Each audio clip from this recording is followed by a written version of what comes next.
And Blake would soon learn the Sons of Silence show no mercy when it comes to their enemies.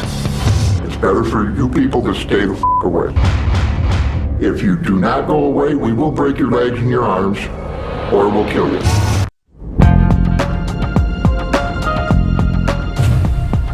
Colorado Springs is the suburban American dream. It has no ghetto and little crime.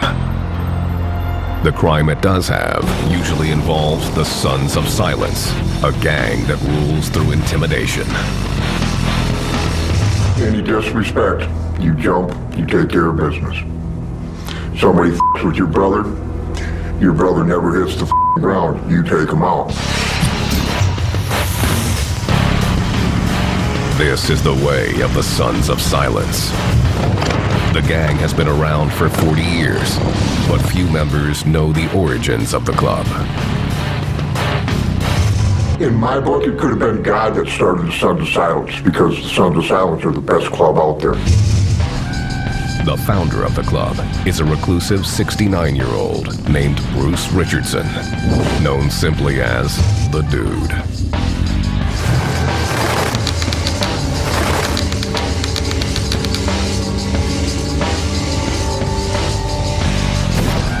Many members don't even know he's still kicking. I'm the Dude, and I'm alive and well. In 1968, the Dude was just out of the Navy and living in Longmont, Colorado.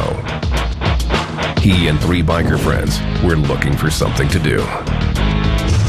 One day we were sitting around drinking a beer and said, listen, what do you guys think if we start a little club? They were all for it. So that's where the Sons of Silence come from. They chose a name that summed up their main goal: secrecy. I just wanted to be just a bunch of guys that could get together. Not everybody know our business. It's sort of like the mafia does something, right? They don't advertise it. Then they designed the club's colors.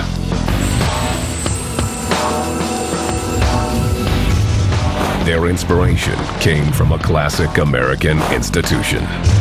We were drinking Budweiser beer, and I seen the emblem, and I says, hey, that'd make a good one.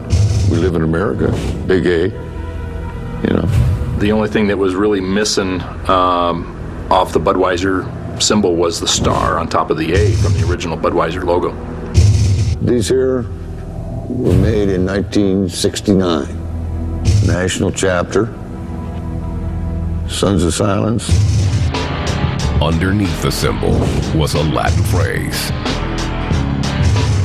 Donec non severat. That sort of means like, we don't part till we're dead, till we die, The new club put on their emblem and began riding. At first, they stayed out of trouble. The criminal activity of the Sons of Silence in the 1960s probably amounted to some fighting, some beer drinking, and pot smoking. What young man ain't rowdy? Been there, I know that. The club had an intimidating image, especially in Colorado, which didn't have motorcycle gangs. It didn't take long for word to spread. Soon, bikers across the state were starting their own chapters. More popped up in states like Iowa and Kansas. These new members weren't just interested in being rowdy. They were ready to rumble. We're bikers. We're the outlaws. We're the f***ing best of the f***ing best. Because we make our own laws, our own rules, and we go by that. They're kind of social misfits. These people want that intimidation. You can put that patch on their back and walk around the streets and intimidate the public. As the gang grew, it became more organized. The Dude was named national president. The Sons also became more lawless.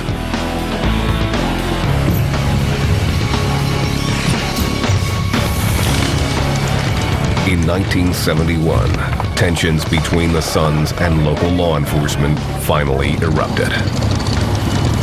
There was a group of Sons of Silence members who had been indicted in Colorado Springs on conspiracy charges to kidnap and murder the wives and daughter of a police detective.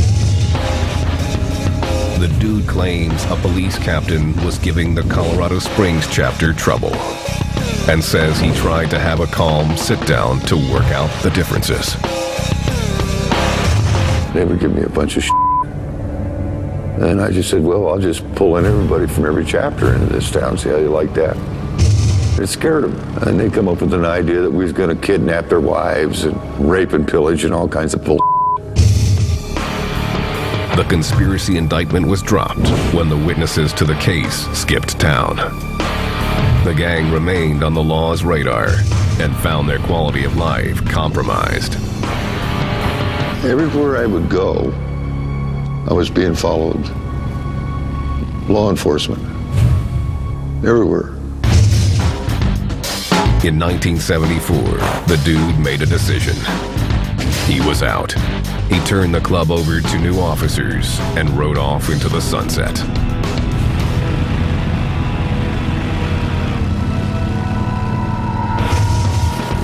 The Sons continued to grow, with chapters established in 7 states. They began battling with other motorcycle clubs over drug turf. In Indiana, they were clashing with the outlaw motorcycle gang, who saw them as newcomers. In March 1980, the Outlaws invited the Sons to a party at their clubhouse. The peace proposal didn't go as planned. The Outlaws told them to take their guns off. The Sons of Silence felt disrespected. They weren't allowed to bring their guns into the Outlaws clubhouse, and they refused and left. The Sons decided to take action. Some calls were made back to Colorado. The word I got was they were told to air condition the house.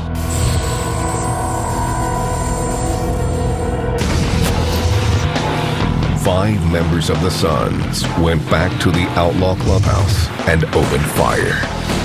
The Outlaws' national vice president, Thomas Satan Reeves, was shot in the head and killed. This ATF surveillance video shows longtime Sons member Steve Cresson claiming to be involved in the murder. Yeah, he stuck his head above the 2 stories. Upstairs, 2 stories. He stuck his head above the window sill. Top of that complete off. Despite the apparent confession, the ATF never prosecuted, and no one was charged with the murder. The Sons of Silence declared war on the Outlaws and began to hunt them down. If any outlaws came around here or we were somewhere, we were supposed to take care of them. How deep is the love for your mother? That's how the hostility is between Sons of Silence and the Outlaws. The Outlaws sought their revenge. In October 1980, 2 Sons members were fired on while riding their bikes with their girlfriends. One of the women was killed.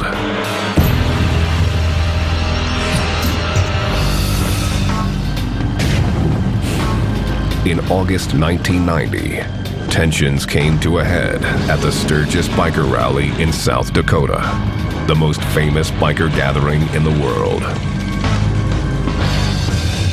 It was the 50th anniversary of the rally, and the Outlaws, who rarely attended, showed up in force. We knew the outlaws were there. Everybody was in orders to travel in groups to avoid any kind of conflicts. We were ready to fight if we had to, but we weren't going looking for it. Nick Nichols spent most of his time looking for women. Other Sons were looking to kill outlaws. And they found what they were looking for. The Outlaws were in a bar on Main Street in Sturgis called Gunners, getting along, drinking. 2 Sons of Silence members start to go in, and an outlaw confronts them at the door, says, "Can't come in here." And they basically said, "Yeah, we're coming in." They're just 2 of the people that like to go out and start. The battle was on. The outlaw was shot, and the 2 Sons were stabbed before fleeing on foot.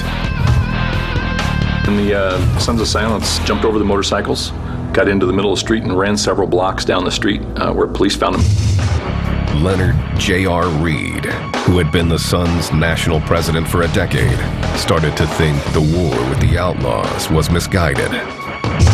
JR wasn't looked at as a violent man. He was more of a calming effect, if anything. He tried to solve problems with other clubs with diplomacy as much as he could. Reed believed that law enforcement was the Sun's true enemy, not the Outlaws. I mean, the feds would love it. I mean, like I say, whoever doesn't die, they get to arrest. The law enforcement agencies don't think we have a right to f***ing exist because we're bikers.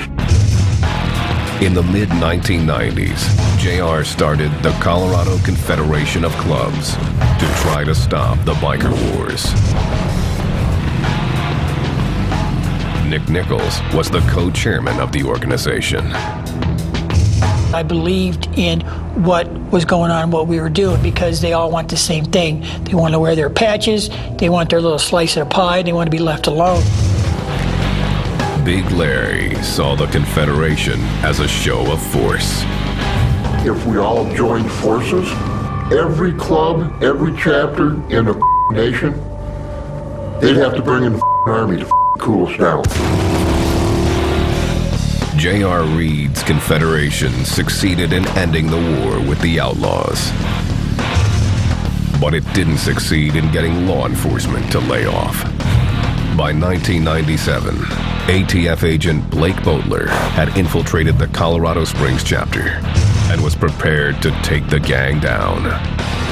That became a challenge to me because the Sons of Silence consider themselves the baddest of the bad.